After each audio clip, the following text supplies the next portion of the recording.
এলাকায় কিছু লোক আছে যারা বিয়ের সম্বন্ধ আসলে ভেঙে দেয়, তাদের সম্পর্কে কিছু বলেন। খুব দরকারি একটা প্রশ্ন ভাই, খুব দরকারি একটা প্রশ্ন। আমাদের দেশের গ্রামে গঞ্জে এই ধরনের নিকৃষ্ট মানুষ, এই ধরনের ফাসিক এবং পাপিষ্ট মানুষ বহু আছে।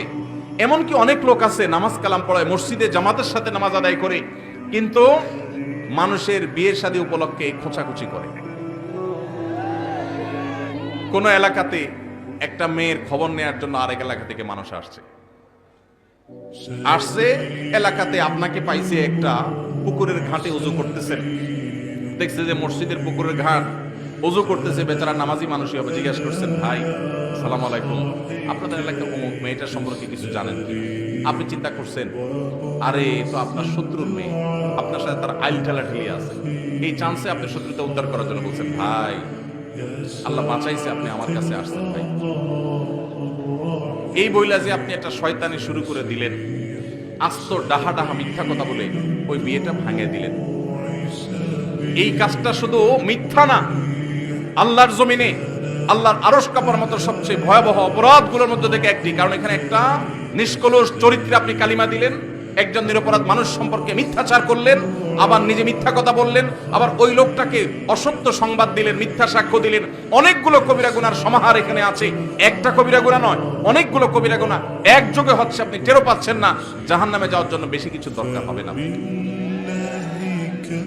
আবার দেখা যায় নিজের পক্ষের লোক সম্পর্কে যদি জিজ্ঞাসা করে, ভাই অমুক ছেলেটা সম্পর্কে কি জানেন? ছেলেটা আপনার বোনের ছেলে, বাইক না, আপনার কাছেই আসছেন। আপনি চিন্তা করলেন, হায় হায় আল্লাহ বাঁচাইছে যে আরেকজনের কাছে যায় নাই। আপনি বলতেছেন, ভাই আমাদের এই গ্রামে যদি একটা ফেরেশতার মতো ছেলে থাকে, এই ছেলে আছে ভাই, একের ছেলে একই। এই ক্ষেত্রেও আপনি ওই মেয়েওয়ালাদেরকে, মেয়ে পক্ষকে মিথ্যা তথ্য দিয়ে তাদেরকে ক্ষতিগ্রস্ত করলেন, বিভ্রান্ত করলেন, মিথ্যা সাক্ষ্য দিলেন। এক্ষেত্রে আপনি অপরাধী। তাহলে কি করবেন? যতটুকু সত্য ততটুকু বলবেন। সত্য বলার মতো যদি বুকে বল না থাকে, যদি মনে হয় সত্য বললে আমি মাইর খাওয়া লাগবে, তাহলে বলবেন, ভাই সরি, অন্য কেউ যারা চিনে জানে তাদেরকে জিজ্ঞাসা করেন, আপনি অ্যাভয়েড করে যান। কিন্তু বলতে যখন যাবেন তখন আপনাকে সত্য বলতে হবে।